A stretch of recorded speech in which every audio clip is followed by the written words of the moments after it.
Why do people go to Super Bowl games and pay $5,000 to $6,000 a ticket to get into the Super Bowl game? Heck, you could buy a big screen TV for $5 grand and watch it all year.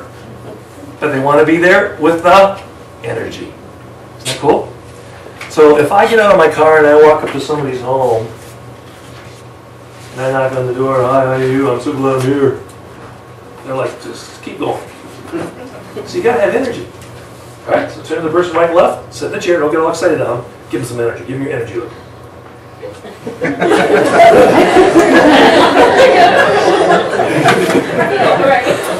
All right, so you look good. I like that. All right, so who's calling? Let me tell you the secret of first-time buyers. Whenever somebody says to you, "We haven't bought a home before, we're a first-time buyer, we've not done this before, this is our first home." You get it? I'm going to tell you the number one thing they want. Confidence. They want confidence in you. They don't want 3 bedrooms. They don't want green carpeting. They don't want 1,000 square feet. They don't want a 2-car garage. They don't want a finished basement. They want, what was it? Confidence. Because if they've never bought a home before, do you think they might be a little nervous about this? Do you think maybe Uncle Louie and everybody else is giving them advice?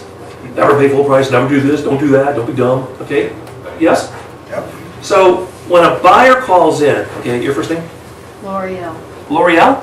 Okay. L'Oreal, you're going to be my first time buyer, okay? So L'Oreal calls in, and I say, "My name's John Tenza, may I ask yours, please?" L'Oreal. And she says, "L'Oreal," okay? Now, is it possible I might misspell L'Oreal? Yes. What would be the next natural question for me to ask her? Yeah. Now, you know, I love when people say to me, "So, can you spell your name?" It's like, yeah, I've been doing it my whole life. I usually get it right. So you don't want to say, "Could you spell your name for me?" It's like, yeah, that's an easy one. I can spell it all the time. So I'm just curious. I'm sure there's a lot of variations of that. How do you spell that? See the difference? Now, when I said to her, look what was she starting to do right away. Did you see it? I turned my head. I gave her eye contact, like I'm meeting her in person or something. And I said, "How do you spell that?" And then she went right off. Now, a couple things happened. Number one, she said, "I like this person, like and trust, because they're interested in my name." Okay? And when you call somebody by name, guess who gets to call people by name? Their friends. And are friends people that people like and trust? So if we can establish a relationship where we're calling each other by name, have I already moved at a different level than a stranger? Got that, everybody? See, once again, it doesn't take that much. All right? So now I say, "L'Oreal, let me ask a question. Have you ever bought a home before?" No. This is your first time? Yes. Oh my gosh, am I glad you called me. Do you know that in our company, I specialize in first-time buyers? Really? How's she feeling right now? Oh my God, out of the whole company, I got the guy who specializes in first-time buyers. All right, fast forward. L'Oreal, you've bought a number of homes. You've been transferred around the company. You're an executive. Got it? I say, "L'Oreal, I'm just kind of curious. Have you ever bought a home before?" Yes. So, a number of times you've been transferred around. Yes. Listen, You can see I'm not really good at this. no, you're doing great. I am so glad you called in. Did you know that I specialize in folks that have bought homes before? Really? Yes. Okay, do you get that, everybody? When that person calls in and they got money in their purse, I want something. Okay, you got this? So if I make her feel special, if I listen to her in a powerful way, if I focus on her, is it possible she just might open her purse and give me something? Got that, everybody? All right? Now, I don't want you to be thinking, "Oh, this guy thinks about his money." Money's pretty good. You get to stay in your home if you have money. Okay? Now, a lot of people have asked me over the last couple of years with the economy so tough across the country, "Well, John, if I have to lose my house or lose my car, what should I do?" And I've told them, lose your house. Because you can live in your car and drive to a listing appointment.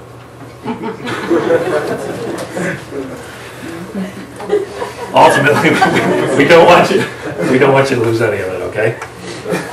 So, what I want you to jot down here, and I'm not making this up. What's your first name? John. John, no kidding.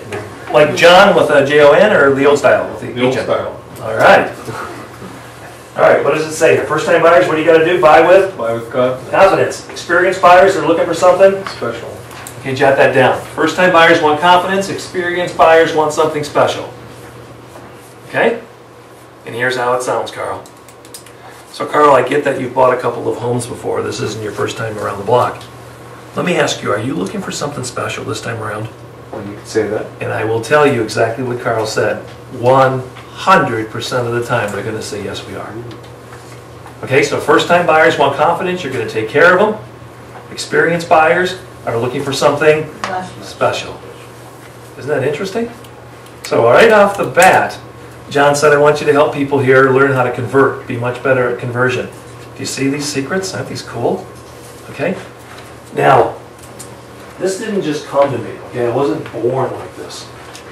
I got into real estate and I had the typical real estate. You know, they advertise, we're gonna train you and all that stuff. And then I said, where's the training program? And they said, it'll come to you. And after I was there for a couple of weeks, I said, what if it doesn't come in time?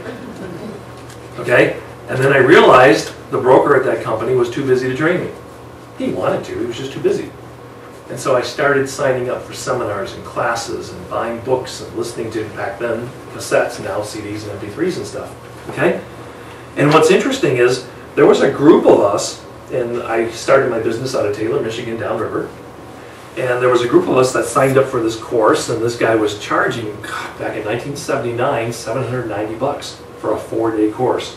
Now, $790 is a lot of money today in 2011. It was a lot more in 1979. And we carpooled up there, and there were 5 of us in the car. And I remember this guy saying, you know, you got to practice this stuff, you got to stay up till 2, 3 o'clock in the morning, you know, keep reviewing it, keep saying it, lock it in, because when you come back tomorrow, we're going to do some more stuff, and you got to learn this stuff, because otherwise you're just going to get all goofed up with stuff. Now, I was the newest person in the real estate business in their company. When this instructor, who I just paid almost $800 to, told me this, I thought he was telling the truth. So I went home and studied. And I studied. And I got up in the morning early and I studied. And we're driving up to Ann Arbor from Taylor, Michigan, and I'm asking all these 4 other professional pros in the car. So when Jerry says to say this and you do this and this, and they looked at me, it's like, did you study? It was like, yeah, he told us to. It's like, oh, professional student. And then they were teasing me. I'm a professional student. Okay, now you want to get this. That was in 1979. In 1982, I made more money myself with interest rates at 18% than that entire company made combined. Because you know what? I was a professional student. Yeah. And guess what? They were professionally broke. Because they were too cool to learn. Get what I'm saying, everybody? So I went out, and I heard Zig Ziglar say this. If you do the stuff today that other people won't, you'll be able to do the stuff tomorrow that other people can't. Great line. Okay? So you got to pay the price. Okay? Success doesn't come easy. Listen, if success came easy, everyone would be successful. Would you agree? And they're not. So going up the mountain, pushing up the rocks, you know, pushing up the boulders, that's tough. But there comes a point where you get there and it's like, wow, that was cool. That was worth the journey. All right? So don't be afraid of mistakes. Don't be afraid of taking a risk. Don't be afraid of learning it. Don't be afraid of making money. Because money's not a bad thing. Let me give you another example.